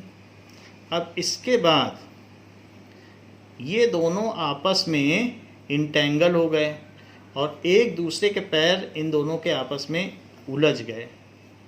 इस तरीके से इनकी स्टिक नीचे गिर गई, सब ऐसे ऐसे हो गया. तो ये चीज़ ऐसे ऐसे हो गई. अच्छा, हमें मालूम नहीं किधर जाएगा, हम ये मान लेते हैं कि ये आगे जाएगा और उसकी वेलोसिटी v मान लेते हैं, जैसे पीछे मानी थी गर्ल और कार्ड के साथ, तो इसकी v मान लें। फाइनल है तो v मानना ठीक रहेगा, u तो नहीं मान सकते। और इनका टोटल मास है, अब आपकी मर्जी, अब m1 प्लस m2 मानो, कैपिटल m मानो, और कैपिटल भी ना मानो तो स्मॉल m मान लो। कैपिटल m भी मान सकते हो क्योंकि दोनों का मास जुड़ गया है, उलझ गए हैं। तो इनका जो टोटल मास होगा 60 प्लस 55 होगा, 60 प्लस 55, तो वो कितना हो जाएगा 115 kg। वी का तो पता नहीं है, पूछा गया। हाँ, ये बिफोर कोलिजन, ये आफ्टर कोलिजन, ये आपकी सूचना के लिए बता दें। बिफोर कोलिजन संघट्ट से पहले और संघट्ट के उपरांत, दैट इज आफ्टर कोलिजन। जरा देखो, तो एक मैं यहाँ लॉ लगाता हूँ, वो लॉ है PI is equals to PF। ये लॉ कौन सा है? Law of conservation of momentum. ये किससे आया? न्यूटन के थर्ड लॉ ऑफ मोशन और सेकंड लॉ ऑफ मोशन के इस्तेमाल से आया। That is law of conservation of momentum. ये न्यूटन के 3 लॉ में से कोई लॉ नहीं है, लेकिन उन लॉज के इस्तेमाल से law of conservation of momentum आया।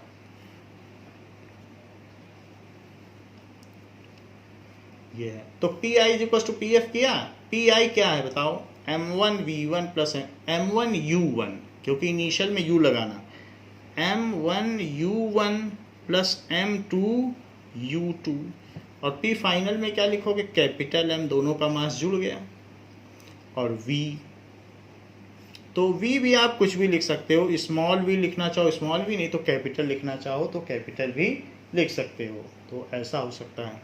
बुक स्मॉल v लिखती है तो हम भी स्मॉल v लिख दे रहे हैं। अब इनकी वैल्यू डाल दो। नाउ यूजिंग देयर वैल्यूज,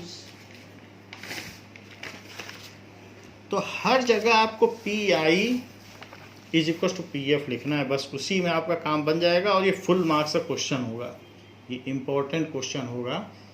तो अब जरा देखें, पहले वाले का मास कितना था? तो पहले वाले का मास था 60 kg, ये 1 यही है। तो 60 इंटू 5 प्लस दूसरे का मास कितना था? 55, लेकिन वो उल्टा चल रहा था तो -6। दोनों का मिला के मास क्या हुआ जब वो उलझ गए? तो 115। उनकी वेलोसिटी क्या थी? पता नहीं। अब देखो, दिस इज 300, 6 से करो तो 6 5 जा 30 और 6 5 जा 30, और माइनस भी आ जाएगा, -330। इट इज इक्वल्स टू 115 भी। अब जब दोनों सब्ट्रैक्ट होंगे तो बड़े वाले का साइन आएगा, -30 इज इक्वल्स टू 115 v। तो v क्या आ जाएगा? v उनकी फाइनल वेलोसिटी है, तो 115 ये चीज़ है। 3 से कट करो, तो 3 से कट करेंगे तो क्या होगा? ये 10 आएगा, और 3 से इसको भी कट कर दो। 3 से तो कट नहीं होगा, 5 से करो। तो 5 से आप करिए, 5 6 जा 30, और 5 2 जा 10, 5 3 जा 15, तो 6/23 आ गया। अब 23 से 6 में डिवाइड करो,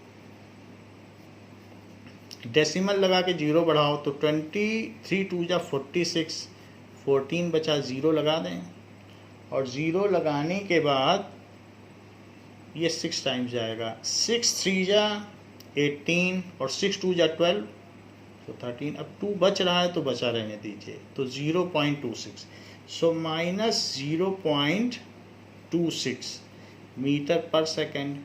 तो देखो, हमने माना था कि उधर गिरेगा, लेकिन पता चल रहा है कि इधर गिरेगा, क्योंकि जो भी है इसका मोमेंटम डोमिनेट कर गया, तो अब इधर गिरेंगे। पहले बिफोर कोलिजन उनका इनिशियल मोमेंटम लेफ्ट की ओर था, तो टकराने के बाद भी लेफ्ट ही में रहेगा, क्योंकि टकराने से पहले सम करा तो लेफ्ट में पाया गया। निगेटिव का मतलब लेफ्ट में है ना, तो कोलिजन के बाद भी तो लेफ्ट में ही रहेगा, उधर कैसे चले जाएंगे कि पहले लेफ्ट में बाद में राइट में? इससे तो law of conservation of momentum का उल्लंघन हो जाएगा। सो इट वायलेट तो इसलिए इसे भी निगेटिव ही आना था। जब ये निगेटिव है तो ये कहाँ से पॉजिटिव आ जाएगा, तो इसी वजह से v निगेटिव आया। So after entangling they will move towards left with a speed this. After entangling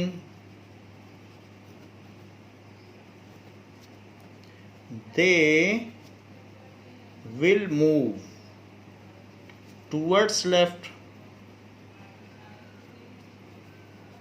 with speed of, अब 0.26 लिख देना क्योंकि लेफ्ट लिख दिया ना, लेफ्ट कवर कर रहा है साइन को, 6 मीटर पर सेकेंड, या दे will move towards the side of first player, वो भी लिख सकते हो। लेफ्ट पिक्चर में दिख रहा है तो लेफ्ट लिखा भी गया है, बुक में भी लेफ्ट ही लिखा गया है, तो इसलिए लेफ्ट लिखना भी ठीक है।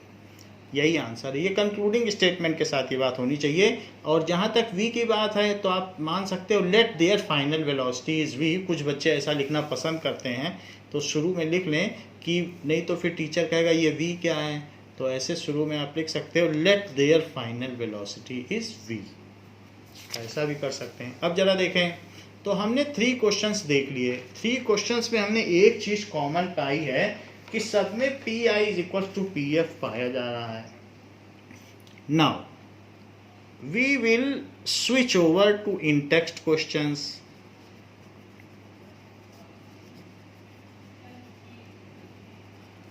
तो इन टेक्स्ट क्वेश्चंस क्या कहते हैं, पेज नंबर 126। फर्स्ट क्वेश्चन कहता है if action is always equal to reaction, explain how a horse can pull a cart.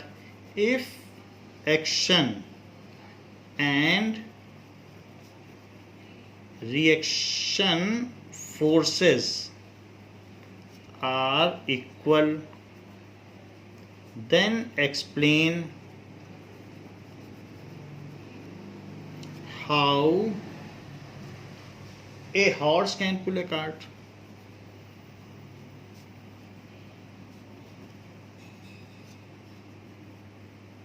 तो एक कार्ट को एक घोड़ा कैसे पुल करता है, ये चीज़ पूछी गई है।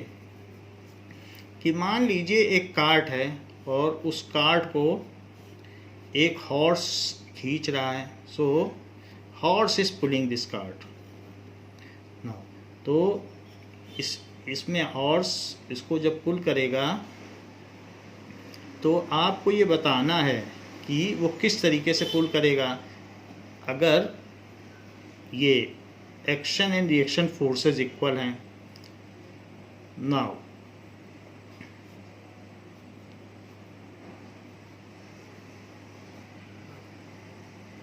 तो यहाँ पर इस तरीके से दिखाया गया है। देखिए तो अब इसमें क्या होगा कि हॉर्स इस कार्ट को कैसे पुल कर सकता है। सो he pushes the ground back while moving। जब वो मूव करेगा तो वो क्या करेगा, while moving it pushes the ground back, और इन टर्न क्या होगा कि the under a reaction force along with cart horse is moving forward। तो ये एक एक्शन फोर्स हो गया और उसकी वजह से इस पर एक रिएक्शन फोर्स आई और वो फॉरवर्ड जाएगा। तो इस चीज़ को हम लिखें कि किस तरीके से ये action and reaction forces produce होते हैं। Now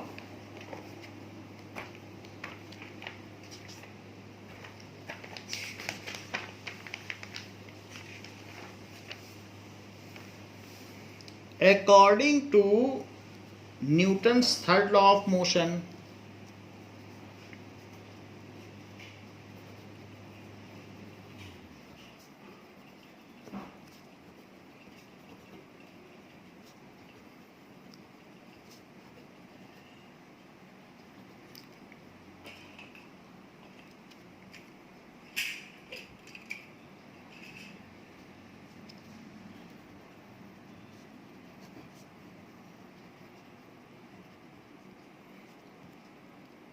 the horse exerts some force.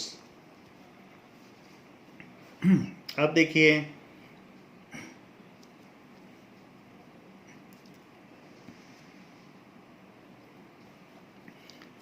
Horse pushes the ground back. Horse क्या करता है? Horse pushes the ground back.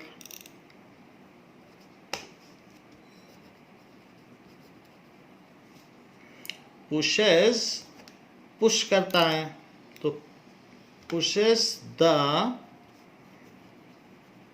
Ground back under this action force. Under this action force there is equal and opposite reaction acts on horse. जब वो पीछे की ओर ground को push कर रहा है, there is equal. एंड जब हम यहाँ पर हाथ कोई देख लें, उंगली पीछे हम करेंगे तब हमारी उंगली आगे बढ़ेगी. चलते समय भी यही होता है. तो हम पीछे की ओर करेंगे तब हम आगे बढ़ पाएंगे, ऐसे. तो इस तरीके से there is equal and opposite reaction force act on horse body. Reaction force acts on horse in opposite direction. तो वो एक इस पर जो लगेगा in forward direction. opposite भी ना लिखो, forward लिख लो. in forward direction and horse along with tied cart. उसी से तो कार्ट जुड़ी हुई है. and horse along with जो tied cart है moves in forward direction. moves in forward direction. तो उसने जमीन को पीछे पुश किया और वो आगे की ओर मूव किया. ये यहाँ पर न्यूटन का थर्ड लॉ है. Why it is difficult for a fireman to hold a hose. दूसरा क्वेश्चन पूछा गया है कि explain why it is difficult for fireman to hold a hose which ejects large amount of water at high speed. which ejects, जिसमें से बहुत सारा पानी निकल रहा हो. ejects large amount of water at high speed. So amount of water, जिसमें बहुत सारा पानी निकल रहा हो. Amount of water at high speed. तो इसका भी आंसर वही होगा, हमने जैसे बताया था कि it is difficult for a fireman to hold water cannon while extinguishing fire. तो उसमें क्योंकि जो वाटर निकलेगा फॉरवर्ड डायरेक्शन में एक एक्शन फोर्स है, तो होज में रिएक्शन फोर्स पीछे लगेगी, तो होज पीछे भागता चला जाएगा. अगर छोड़ दोगे तो वो सांप की तरह पीछे भागेगा. जैसे उसके मुंह से पानी निकल रहा और ऐसे भागता भागता वो पूरे टैंक के पास पहुंच जाएगा. इतना तेज वो होता है. नाउ थर्ड क्वेश्चन, इसका आंसर आप वही लिखें जो पहले आपको बताया गया है. From a rifle of mass 4 kg. From a rifle of mass 4 kg, a bullet of mass 50 gram is fired. A bullet of mass 50 gram is fired with initial velocity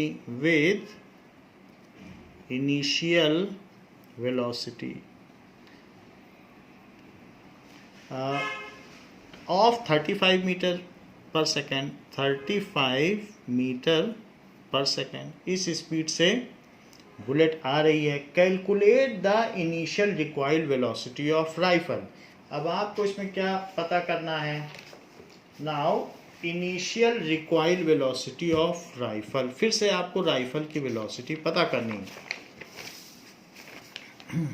calculate initial required velocity of rifle.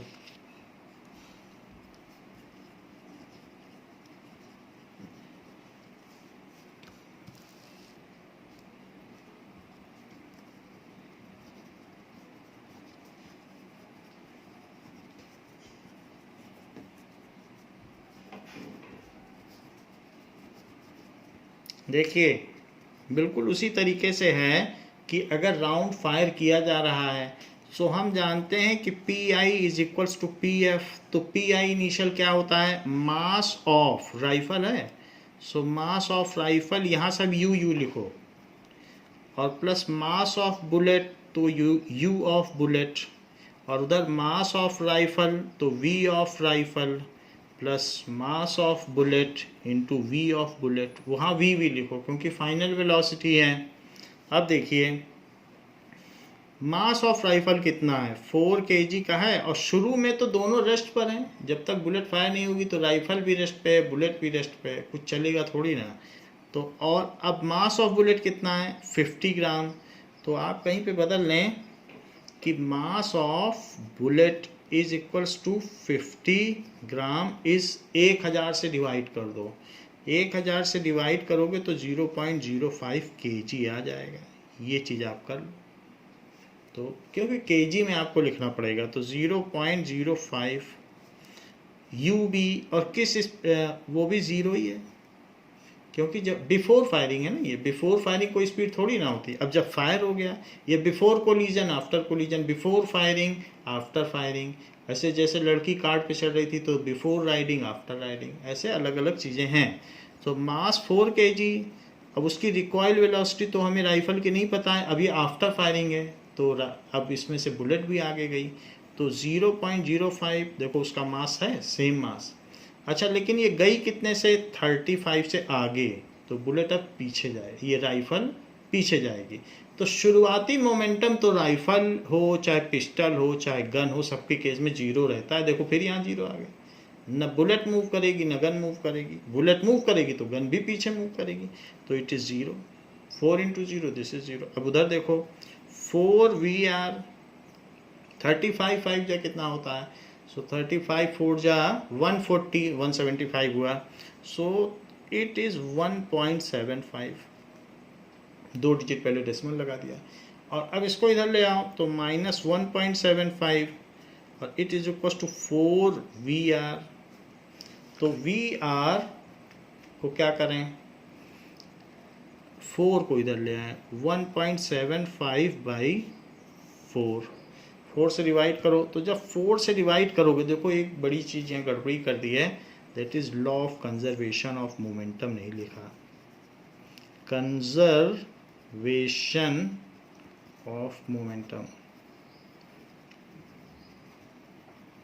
तो ये चीज़ आपको लिखनी है कि कौन सा rule आप लगा रहे हैं। अब ये देखिए 4 से 1.75 को करोगे, डेसिमल के बाद का डिजिट जब भी यूज़ करोगे तो यहाँ डेसिमल लगेगा। तो 4 4 जा 16, और फिर ये 15 बचा, तो 4 3 जा 12, फिर यहाँ कितना बच गया? 3, तो 4 7 जा 28, तो 0.437, फिर 2 बचेगा तो 20, तो 5 आ जाएगा ये।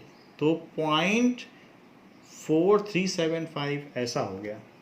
अब जरा देखें तो VR कितना हो गया?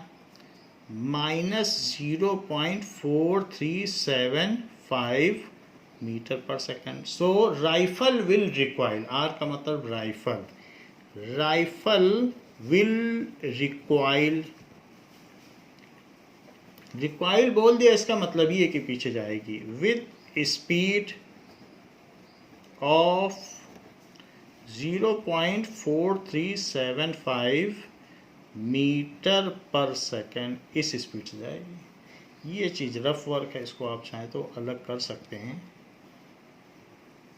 ऐसे। तो ये बात हो गई। अब देखें फोर्थ क्वेश्चन क्या कह रहा है? Fourth question says that two objects of mass 100 gram and 200 mass gram are moving along same line and direction with velocities of 2 meter per second. तो ऐसा है कि दो ऑब्जेक्ट एक ही डायरेक्शन में चल रहे हैं. Two objects of mass 100 gram ऐसा दिया है, और दूसरा ऑब्जेक्ट क्या है? 200 gram. Are moving along same line with 2 metre पर सेकेंड एंड 1 मीटर पर सेकेंड. तो इसे आप फर्स्ट ऑब्जेक्ट मान लें और इसे सेकंड ऑब्जेक्ट मान लें.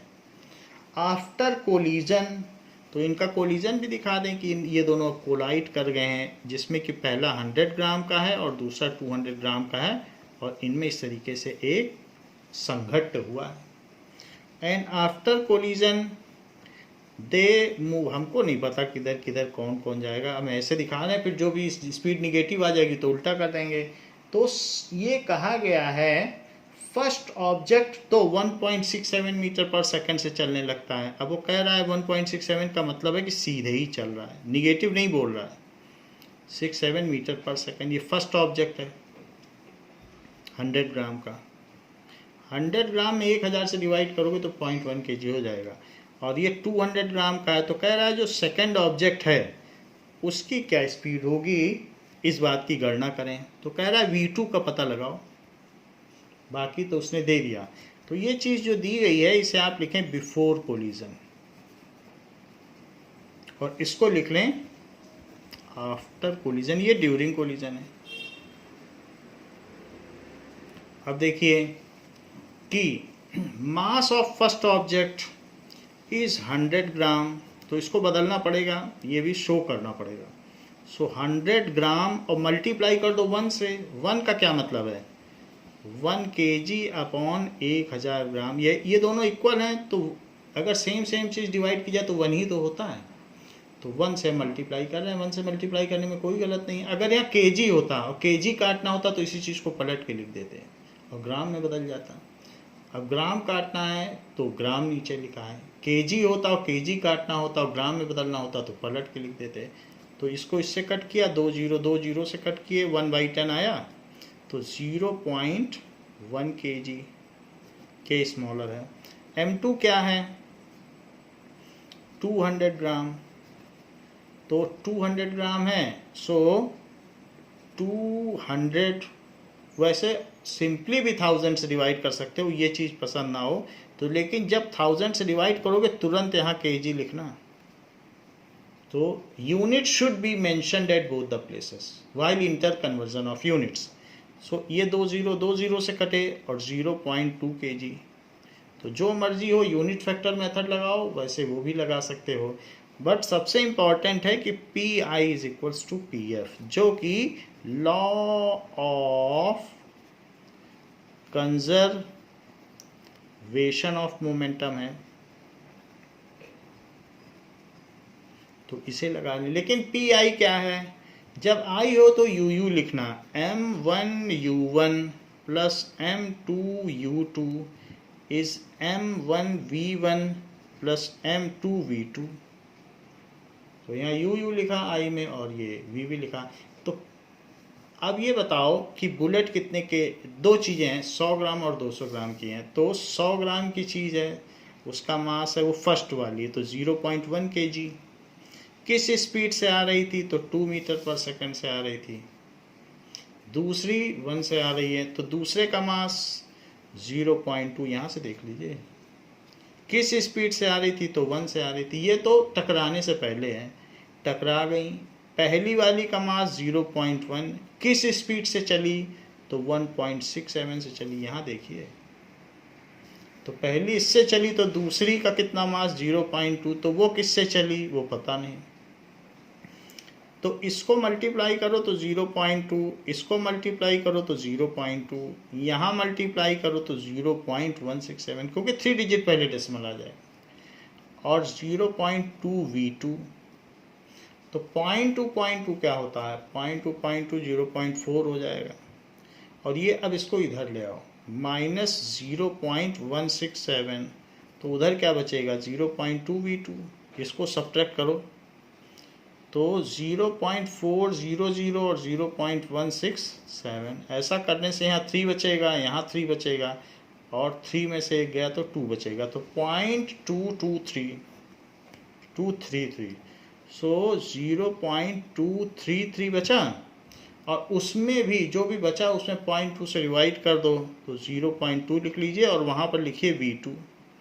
देखो यहाँ 3 डिजिट पहले डेसिमल है, यहाँ 1 डिजिट, तो एक एक डिजिट पहले कटा तो 2 डिजिट पहले डेसिमल बचा, तो इसलिए 0.233 अपॉन 0.2 को क्या लिखा जा सकता है, 0.233 और अपॉन 0.2 को क्या लिखा जा सकता है, एक एक डिजिट पहले डेसिमल काट दो, तो ऊपर 2 डिजिट पहले तो तब भी बचेगा, 2 डिजिट पहले डेसिमल बचा दो ऊपर,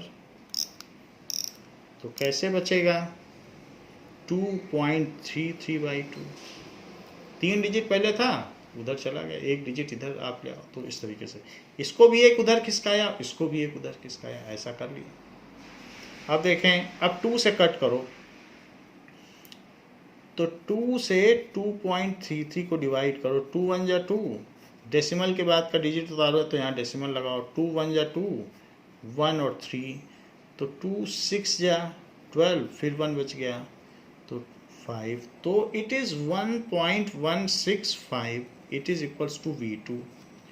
तो दूसरा भी ऑब्जेक्ट उधर जाएगा, जैसे पहली गोटी कैरम की गोटी से दूसरे को मारो तो दूसरी भी वहीं जा रही है, तो क्यू बॉल से टारगेट को मारो। सो सेकेंड ऑब्जेक्ट या object of mass 200 gram will move with 1.165 meter per second in same direction. So object of mass 200 gram will move in same direction, अगर निगेटिव आता तो फिर अपोजिट लिखता, same direction with 1.165 meter per second after collision, संघट्ट के उपरांत दूसरी वस्तु इतने वेग से उसी दिशा में उन्मुख होगी या चलेगी, ऐसा लिख सकते हैं। अब देखें, ये तो बात हो गई कंक्लूडिंग स्टेटमेंट की कि किस स्पीड से, अगर मान लीजिए ये आपस में एक दूसरे को कोलाइड करते हैं तो किस स्पीड से चलेंगे। नाउ जो हमारा एक्सरसाइज का क्वेश्चंस है उसको हम नेक्स्ट क्लास में कंप्लीट करेंगे। तो इस क्लास के लिए बच्चों इतना ही। Thank you.